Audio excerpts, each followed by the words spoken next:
Hey guys, so it's Sunday night and the 4 o'clock games are just about finishing up.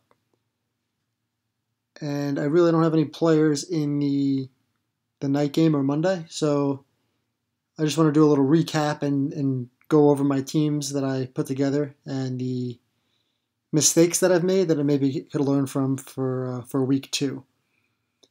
So let's start off with my lineups.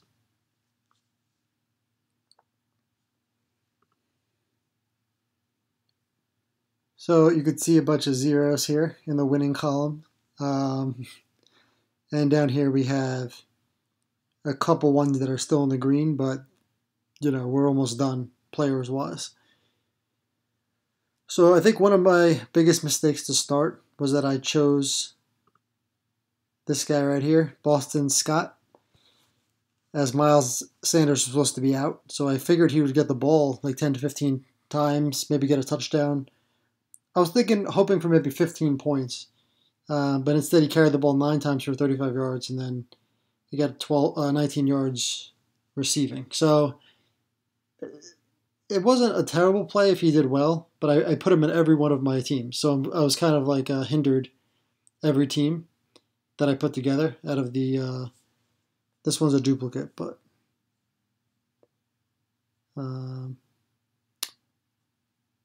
The 6 teams, sorry. No, that was the first mistake. It could have been a success, but I'm going to say it's a mistake because there was an uncertainty involved. So that's number 1. Number 2, I really didn't pay attention to the defenses, and I kind of just put in whatever was cheapest. But next week I'll have to look up the actual matchups, and defense is just as important in Draftkings as the other positions. And then for the quarterback, so I picked Josh Allen and Kirk Cousins, who are pretty solid. And let me go into, this is the team that I got the most points on, 162. So I got Ridley, Anderson, and Josh Allen all performed very well. So I'm going to go to that contest and see what the top team did.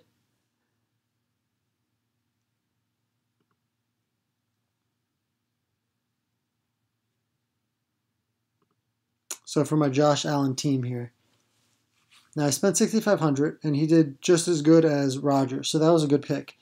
Kamara is still playing and he should get around maybe 25 if they even run him anymore. They're up by 17. Scott got me 7.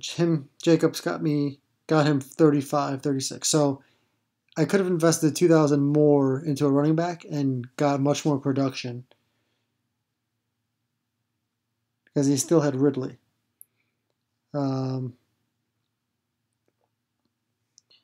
Lazard, that was kind of like, I guess, a risky pick, but it was successful for him. But in comparison, I mean, he picked Davante Adams, who's a top receiver. So I really didn't have any like top receivers. Ridley went off, but I didn't have like a Michael Thomas or Davante Adams or anything like that, or Thielen. These guys are solid. 6,700, 7,300. So he paid a little bit more for these 3 categories, and then kind of chose his receiver and tight end to be very cheap, and then he chose a 2,000 cost defense. Now, if you go back to the contest for like the top teams,